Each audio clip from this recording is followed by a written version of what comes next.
It's the classic bureaucratic deep state. Oh, well, we don't know. We don't know quite how it happened. It just so happens, though, that everybody who looks like they may have been politically of a different mindset than the last president gets targeted. I mean, who gets the FBI knocking at their door early in the morning? Is it people who are Biden voters? No, amazingly, it's not. It's people who go to school board meetings and ask about masking policies. You know, who gets the FBI SWAT teams at their door? Oh, it just happens to be pro-life folks who had the audacity to exercise their First Amendment rights by walking on a sidewalk. I mean, it is unlike anything I think we've seen in this country's history. Marshall, I want to start with you, and I apologize if you already covered this. I've been going back and forth to other hearings today, but I just want to ask you, coming back to your wife, did you find out, how did she get added to that database? Why was she flagged in the first place? And who did it? Do you know? I mean, at what level was the decision made? That's still something we don't know. It's been unanswered after many attempts by several people. Is your sense that it was an individual, this was a human decision, or is this some kind of an automated thing that based on information they collected about her, personal information, the fact that she was in D.C. on January 6th, that they tagged her, and then, you know, too bad, she's on the list for years. Your guess is as good as mine. She was obviously in the area on January 6th, whether that prompted somebody to just put her on the list or something else.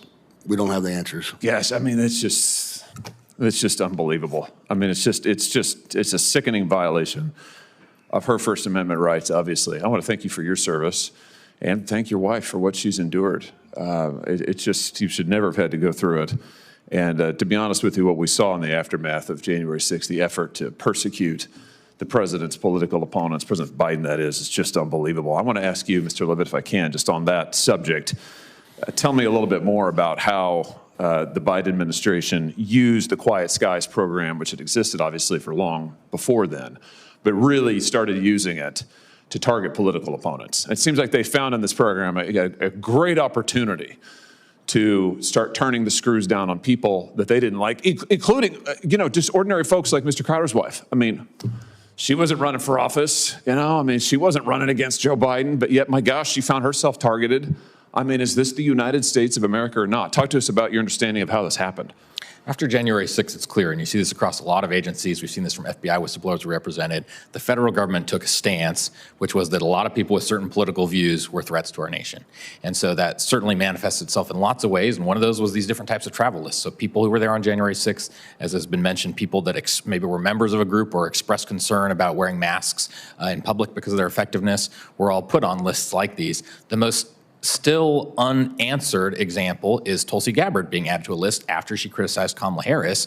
And again, the TSA's self-serving, I can't say TSA, someone in the government's self-serving leak to the New York Times said, no, it's okay. It was because she was associated with this person at the Vatican. She went to a conference there, but it clearly says Mick Mulvaney went as well. Many of you know Mick Mulvaney. He didn't get added to a Quiet Skies list when he flew back to the U.S. So it just puts the lie to the fact that this was the justification. So again, whenever you have secrecy, we've talked about all the civil liberties concerns, but whenever you have secrecy, there's also the additional threat that it will be used in secret ways to target people that go above and beyond just, well, we all have to endure it. It's part of being safe in America today. That's targeting. That's weaponization. And it's kind of incredible, isn't it, that after all these years, to come back to Mr. Crowder's wife, we still don't have any idea exactly how she got added or who did it. I mean, so there's the evasion of accountability. You can't go and say, well, you know what, you're fired.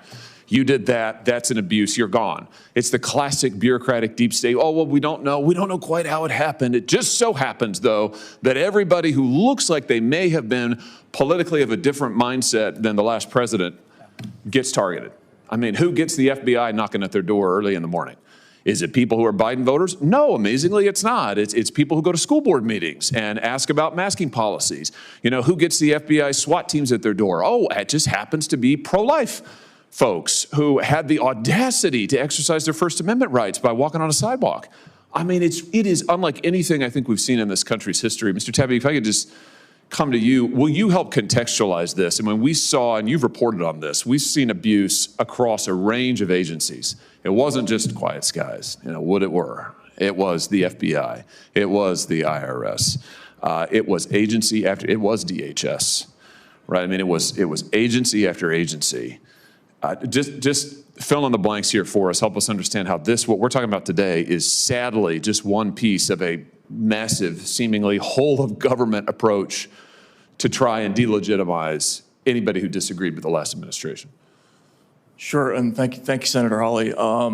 Just to Mr. Levitt's point, there are a lot of similarities in the statements of the FBI whistleblowers that Empower represented and some of the air marshals that I talked to about this story. Both complained. For instance, there were FBI agents who just sat in vans outside the homes of people who might have been at J6, people who were pulled off details trying to catch child pornographers to do that kind of work, who were extremely frustrated to be forced to be collecting information on innocent people. The same thing with federal air marshals who their job is to prevent terrorists from storming cockpit doors on airplanes. They think that's a very important job, but we're putting marshals in the backs of airplanes where they can't do any good at all, and having them listen to conversations of, former congresswoman from Hawaii and checking how many times they go to the bathroom. It's a total misallocation of resources, and it's politicized information gathering. And so I think it's a betrayal of both the people in these services and the American citizens. Yeah, well, very well said. And I just have to say, I appreciate you holding the hearing, Mr. Chairman, because I think we've got to expose this so that it never happens again. The nearest thing I can think of in our country's history is we briefly in 1798 toyed with trying to outlaw political dissent, the Alien and Sedition Acts. That unhappy episode was resoundingly rejected by the American people in the election of 1800, and you would that was a long time ago now. You'd think that we're past that, and really what we have seen in the last 4 years is unlike anything since that period, and much worse because the federal government is much, much more powerful than it was in 1798. The ability to prevent travel, the ability to monitor conversations. I mean, I can just think off the top of my head, you had the federal government telling the big tech companies they've got to take down and censor normal Americans who comment on COVID, who comment on masks, who comment on a CRT in the classroom. You've got the FBI designating parents who go to school board meetings as terrorists. You've got the FBI targeting pro-lifers. You've got the FBI recruiting spies into Catholic parishes. You've got the Quiet Skies program.